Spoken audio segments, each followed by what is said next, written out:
Hey, we're just going to warm up with some easy puzzles to begin with. Let's see, we've got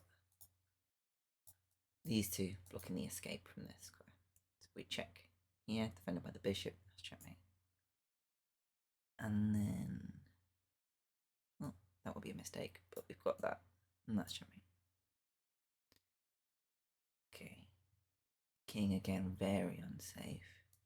If we make a check there, the only way to block it is with the rook. There, king moves back, and we capture checkmate.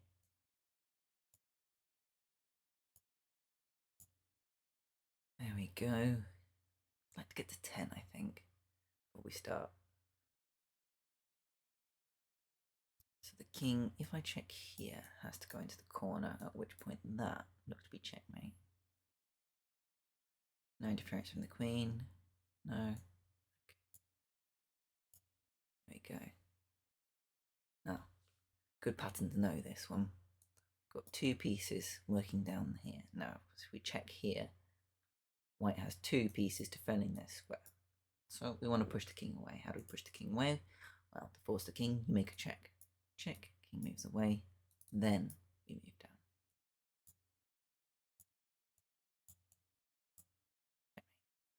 Okay, here. That looks like, okay, well, we've got that. That's the challenge there. What I'd like to do is not.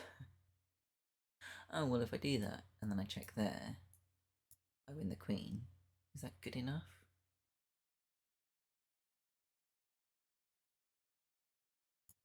Let's give it a go.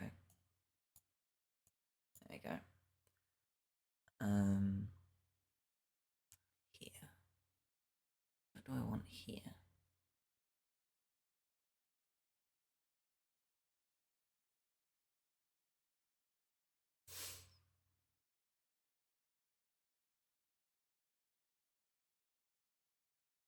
This one's a bit trickier, I think, because I don't think the goal is checkmate here. We've got the check, but it just forces the king round this pawn. And we've got nothing else to speak of, so we're not aiming for checkmate. So what are we aiming for? See, once you know you're aiming for checkmate, very easy to when you've got the right answer, because it's check. Oh, I think my tea's ready. There you go. Look what I put on this.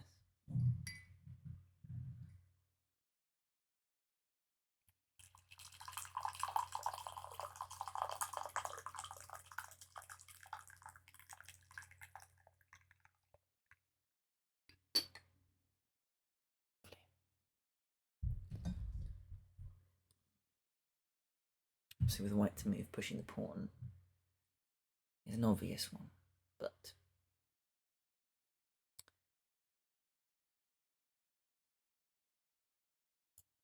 the danger is that the queen tries to do something about it. So could we pick up this pawn first? Well, I don't think that's a good idea because then we lose our pawn. Not what we want because we are behind in this position. Okay.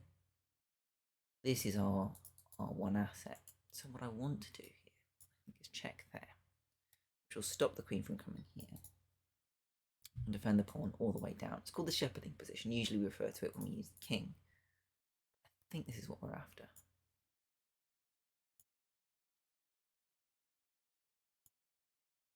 There we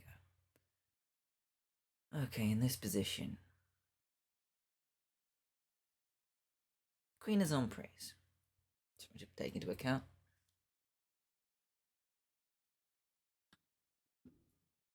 There's a nice enough check.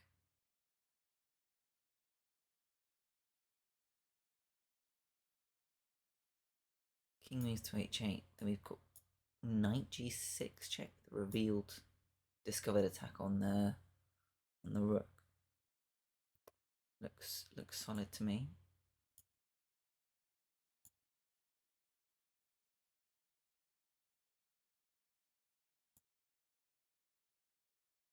There we go. Nicely done. Right. That looks like mate in 2 to me. Check and then checkmate. brings to 10.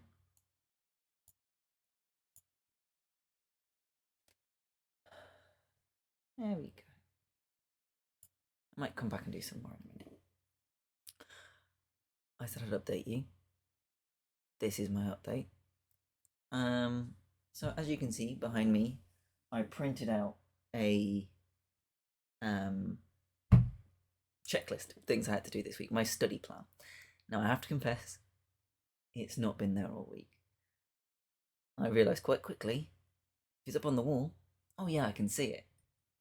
I can't check things off very easily, and I am sort of, nibbling away at these things all day. I haven't got like one big chess session going most days anyway. So yeah, sticking it on the wall wasn't very practical. It's not actually as visible as I'd like it. I mean, if it was like a daily plan, I could kind of, yeah, you understand,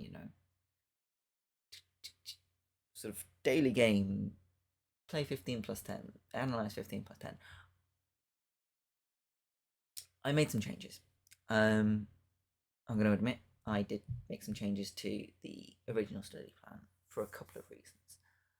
I'll go through the changes I made and I'll explain them. So this is the original study plan. Across day 2, day 4, day 6, it wanted me to play 12 Blitz games. I don't value Blitz, especially. I don't play it over the board. I'm not going to play it over the board. I think I need to get better at thinking before I get better at blitzing. You might be different, but I just don't enjoy blitz.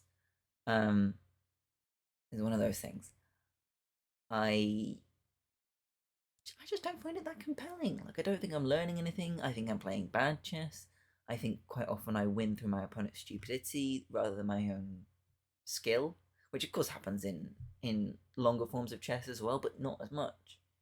Like, I'd much rather win because I found a great move than win because, like, I don't enjoy flagging people. It doesn't feel good to me. And other people are different. And I think one of the reasons this study plan has so much blitz is because to get good at something, you have to enjoy it. Like, if you don't enjoy it, yeah, you might get good in the short term, but you're going to grow to dislike it. You're going to grow to avoid it. So yeah, I don't want to play blitz. There is one thing that blitz is really good for, though, and that's kind of what I used it for this week.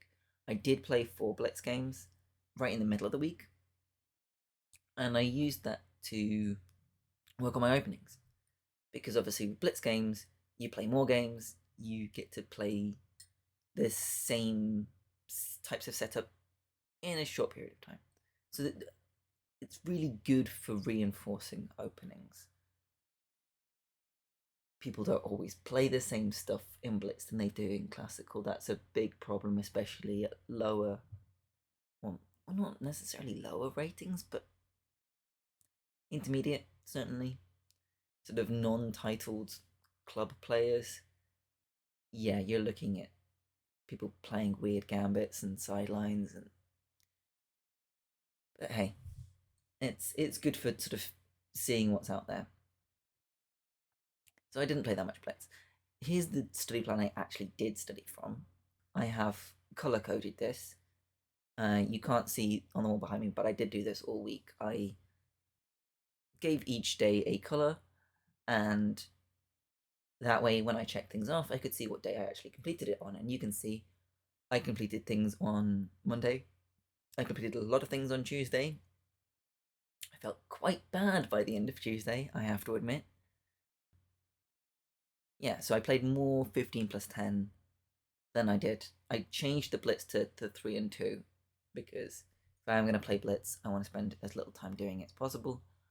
And yeah, I also did some puzzles every day. So puzzles. Puzzle book I am working from. Chess Traveler's Quiz Book. Now, the Chess Traveler's Quiz Book is laid out 4 puzzles to a page and then answers on the next page along with a sort of marking scheme. So you can get a maximum of 20 points for the puzzles. And then you get points deducted for taking too long. Now, what I haven't enjoyed is the fact that it doesn't tell you what your time limit is until you've marked them. Now, in a real chess game, your clock faces you. You can see it. You know how much time you have to solve the problem that's in front of you. So for it to be a surprise that I'd run out of time, it felt bad. So what I've gone through and done, because I am going to be woodpeckering these, I'm going to be coming back to them, is I have written at the top of each page how long I've got. So that next time, when I come back to it, it's not a surprise that I only have 6 minutes. Now, I can still go over that 6 minutes, but I will get points deducted. But it won't be surprised that I'm going to get points deducted for it. Okay? What I was finding is I was spending, a good 11, 12 minutes on a puzzle, and I get to the end and it was like 5 minutes. And I'd have to deduct a load of points because I'd gone over, and I didn't enjoy it. The other thing, because they're timed puzzles, you're incentivized to come up with your best solution, and it doesn't necessarily mean you're right. And also, even if you found checkmate, it doesn't mean you found the quickest or the most forcing checkmate. So I found a checkmate in 4, and the correct answer was a checkmate in 3. Now, in a real game, I couldn't care less whether I get for checkmate in 4 or checkmate in 3. It's checkmate, after all. It was a forcing line. Yeah, it had 2 branches in it, but it was a forcing line. But even in the book, because on that question it said there are 2 checkmates in 3 here, you score 5 points for this one, but only 3 points for this one, because it's not the most forcing, because it's got this branching path. And I just thought that was so mean. It's like, it's checkmate in 3. There's literally nothing to distinguish it. Not that I think there should be anything to distinguish even a checkmate in 3 from a checkmate in 6, as long as it's forcing. But yeah, less points for the checkmate in 3 that had a branch in it.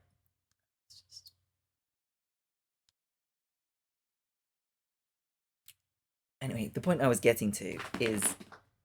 Hello, Zariel. This is Zariel, the other one. If you saw Dusty last week, they're not the same cat. They're different cats. What is it, baby? You want to be in the video?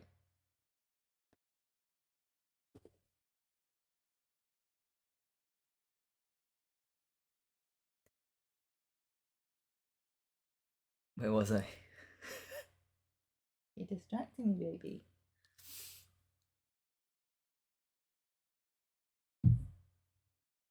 So for there to be points available for these, but you're also under time pressure, it means that I'm getting them wrong, or I'm getting them not quite right, or I'm missing particular moves, or I'm missing particular branches, and I'm not scoring the full points. Now, how do you resolve that when you're like, well, I'm going to do the same set of puzzles? Have I done the puzzle if I've scored as I did on one particular day, -4 out of 20?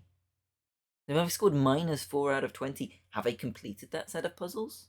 I mean, the obvious answer is no. So my plan for this week is to do the exact same set of puzzles, hopefully with enough time from the last time that I'm not just, I'm not just remembering the answer and I am actually still working it out. But yeah, I don't move on from a set until I've got 20 in it, basically. And when I get to the end of this first 32 days, those sets that I've completed, those are the ones I'll do. The other thing I wanted to talk about was Tuesday. Tuesday, I didn't do all the things I did on Monday, so I was trying to catch up on Monday. I also, because I kind of got on a bit of a roll with it, started working on Wednesday's work as well. I started doing some analysis that was for Wednesday. I didn't finish it, which is why I didn't tick it off. But I analyzed 3 games on Tuesday, and one, I don't think I'm very good at analyzing games. And that's a difficult thing for me to admit with the job that I do, but I don't think I'm good at it. Everyone has a weakness. It's good to know yours. But I don't think I'm good at it. The other thing, I'm not just analyzing my game at the minute. So at the moment, I am working on a diagnosis study. The idea of the diagnosis study is I take 20 games played with white, 20 games played with black, and I answer certain questions about them. Now, this has been taking me a while. On average, to analyze these games using this diagnosis study, it's taking me about 72 seconds per move. So as you can on a 60 move game, that would take me 72 minutes. So it's taking me over an hour for games like that. So it's taking me definitely upwards of half an hour to an hour to analyze a game, usually. And there's the occasional longer game that's just abysmal. But yeah, so it's taking me 72 minutes to an hour. Half. So it's taking me half an hour to an hour to analyze a game. That's tough. So on Tuesday, I spent somewhere between an hour and a half and 3 hours analysing games. I felt pretty rough by the end of Tuesday. I'm not gonna lie, I felt pretty burnt out. And I paid for it on Wednesday as well. Like that, it rolled over, that feeling of I've done too much. It rolled over into Wednesday. So there is some caution to be had here because I'm not just analysing games, I'm building this diagnosis study, but also I've got a little reflection journal because I'm not only analysing the games, I'm analysing my methods of analysing because I know it's an aspect I need to work on. So yeah, I'm taking on additional work in addition to the things that's on that checklist, and maybe there's not room in that checklist to give that a value. But I didn't feel like I was penalised for it by the end of the week. As long as I could notice the fact that I was burnt out and had the wherewithal to just calm down, say doesn't matter today. I do a couple more puzzles.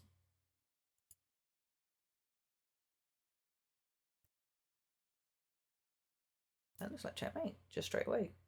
Is that right? Yep. Okay. That one's not. But after Brooke comes back, then that will be. These are usually harder at this point. She's waiting. Don't. Is that. And then that. Win her. Unless there's better.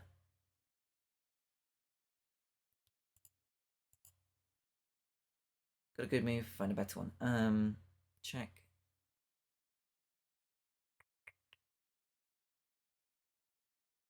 I think that's it.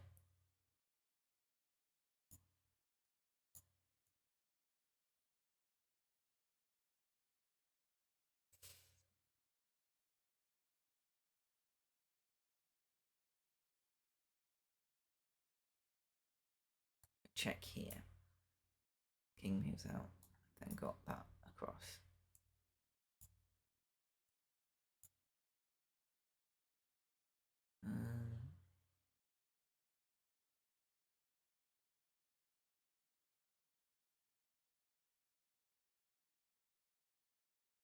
Oh, that's tricky. This will be my last one, I think.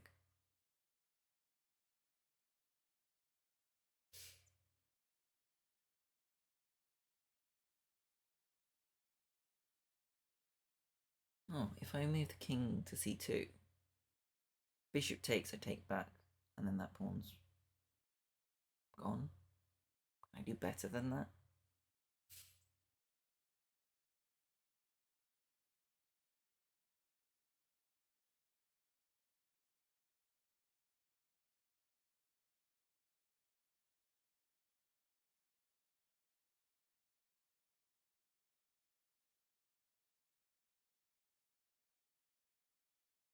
What if I take the bishop? Pawn takes, king moves. Yeah, that's fine.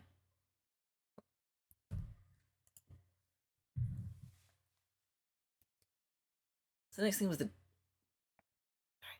stretch. So the next thing was the daily games. I didn't want to do it, but I did it because I wanted to think about what the value is, and I did sit, put a little timer on for 5 minutes, and I'm not allowed to make my move until the 5 minutes has gone past. And initially, it annoyed me because I don't want to be playing a daily game every day. I don't want to be sitting there for 5 minutes when I know what my move is, because we're very much in the opening, and even though my opponent played an unusual line in this Slav, so my opponent opened, it was d4 and then a6. So I'll just show you this quickly. So I opened there, we get this, which it looks strange, but I've seen it before.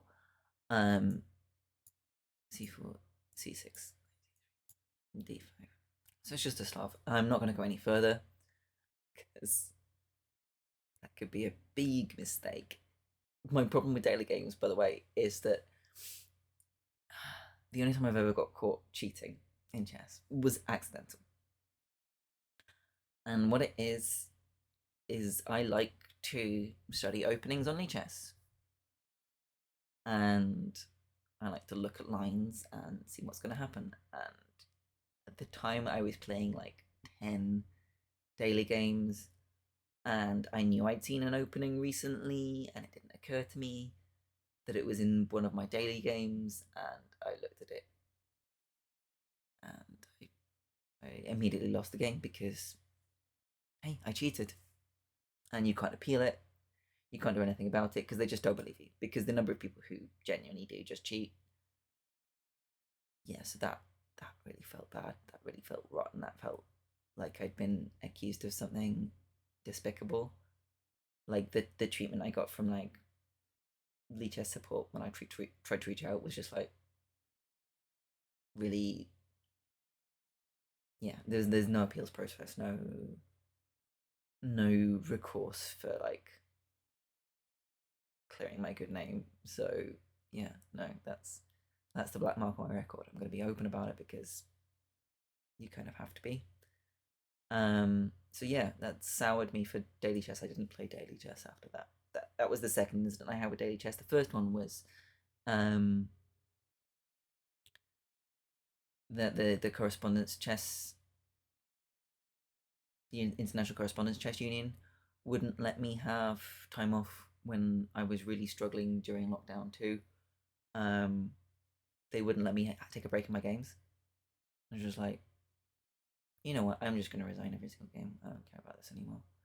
Like, I have to prioritize my health over chess. Actually, I don't care about your stupid game. Start off.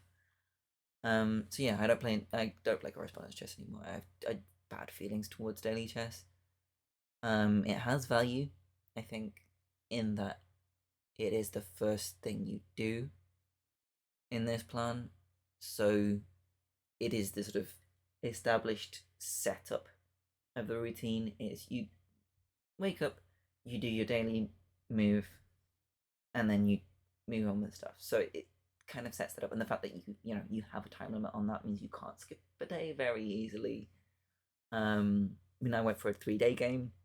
You can go for a 1-day game if you want, but I find like with 1-day games, if you check it at the same time every day, but you only play one move, and you maybe do it 20 seconds later, you lost. I've lost games like that before.